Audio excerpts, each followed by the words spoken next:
Hey there, welcome back to the channel. Today we're going to be tearing apart this A904 automatic transmission. Let's get to it.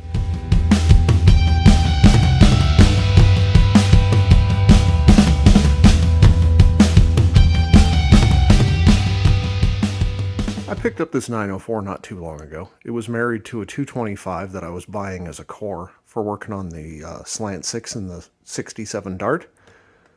Since I seem to be on a roll with automatic transmissions, I figured I'll tear it apart and we'll take a look at the internals. I don't really have any need for a 904. The 225 that's in the Dart has a 3-speed, so I'm going to keep it manual, but we might as well use this as an opportunity to look at the inside of this. Might do a follow-up. We'll take a look at the inside of this versus a 727 so we can see some differences. This was supposedly a running engine and transmission when it was pulled, but as with anything that you buy online, if they say running when pulled, if you didn't hear it run, it probably wasn't. So let's get to it. Obviously the pan has already been removed and the valve body. Here's a valve body here. Getting it to this point was pretty trivial. I had used this valve body on something else. Basically, the valve body has a shift lever and a TV lever that you access from the front. You pull those off. And then a neutral safety switch, you take that out. And then it's just bolted in. Take off about, I don't know, it's about 10 bolts. And it just comes right off. This lever here, which is the parking lever, does have an E-clip on it that you have to pull out.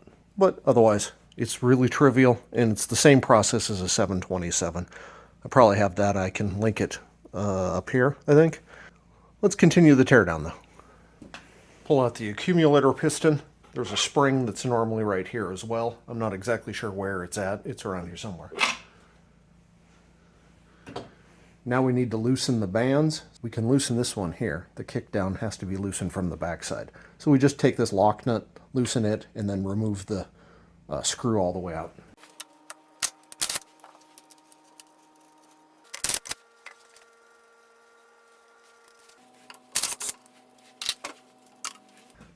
Next, we're going to remove all the bolts that hold the tail shaft housing to the case.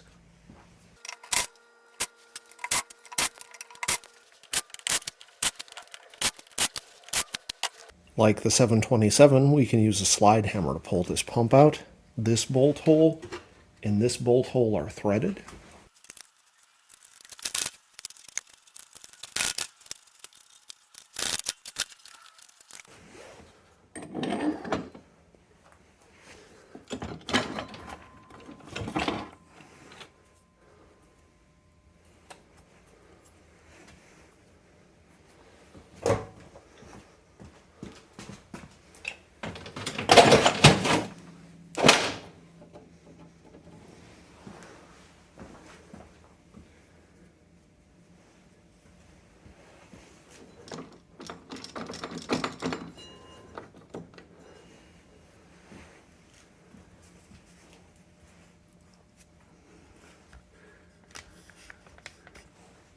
Now we've pulled out the pump and the forward drum, as well as this, we've pulled out the pump, the forward drum, as well as this band.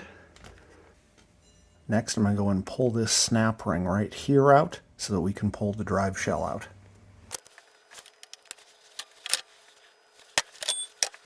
Now that we've got this drum and the drive shell out, we can pull out this rear drum. Now we'll use some circlip pliers, open up this lock ring, and pull this housing off.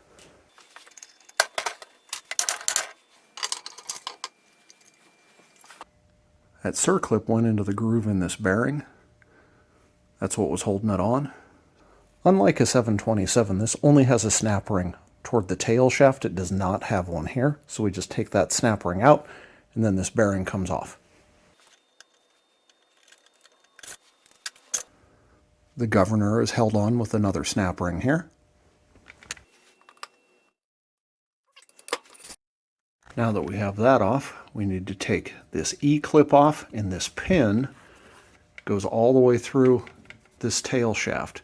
So we're going to pull it out. It's the only thing holding this still in.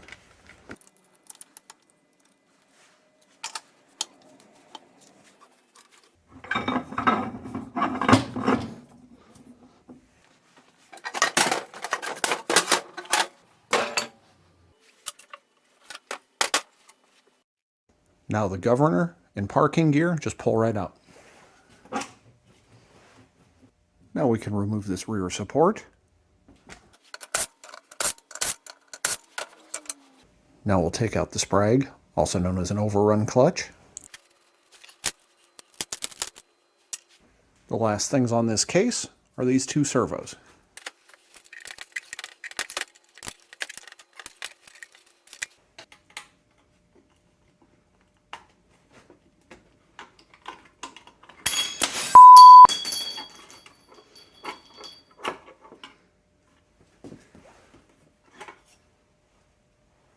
Well, the camera and tripod were kind of in my way, so when I pulled that out, I didn't have any pressure on it, and I don't know where that ring went. It shot across the garage. I'll find it later. This piston doesn't really want to come out. It doesn't have a lot of force pushing on it. So we're going to go into a little hole up here and give it a little bit of air to help push it out.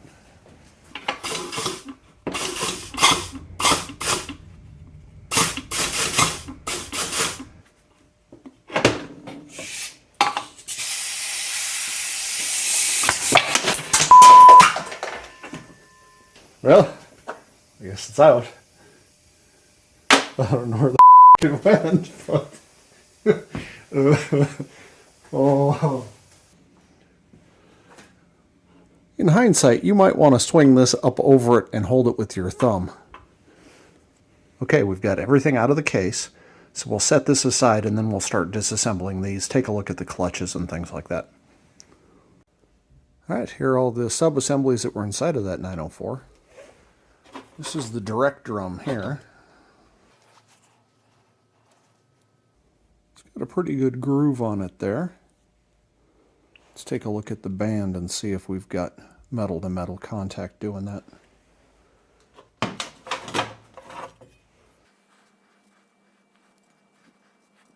Not sure what was causing that. This band doesn't look bad. Definitely not down to the metal. When you see a band that is not down to the metal, but a drum that has a visible scar on it, oftentimes that means that somebody has rebuilt it and they just put a new band on an old drum. Let's take a look at the clutches in here. We've got a 3-clutch forward drum.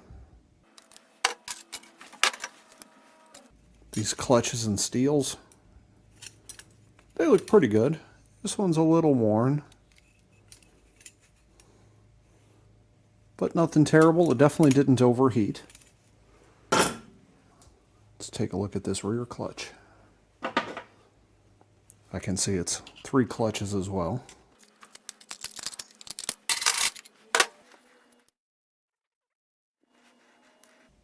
So these definitely got warm. You can tell by the coloring.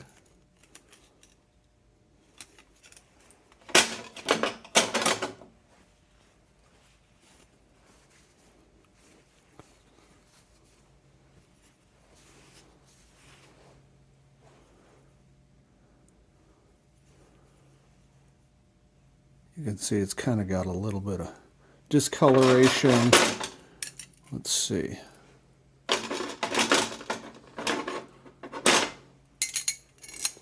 If I stack them up against a pressure plate though, they're still flat. So they'd gotten warm, but not so bad that it did any real damage.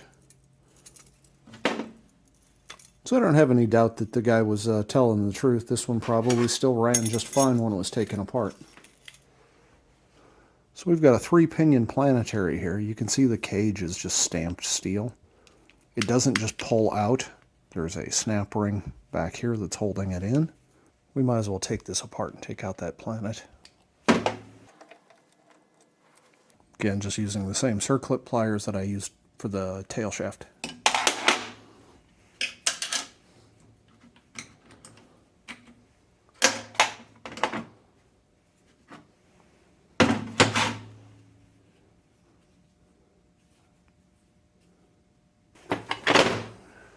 Another 3-pinion planetary here. Again, stamped steel. When we compare all of these pieces to what's inside of a 727, you might be pretty surprised. These things are all just really, really small. This drum looks perfectly good. Oh, gasket material or something there.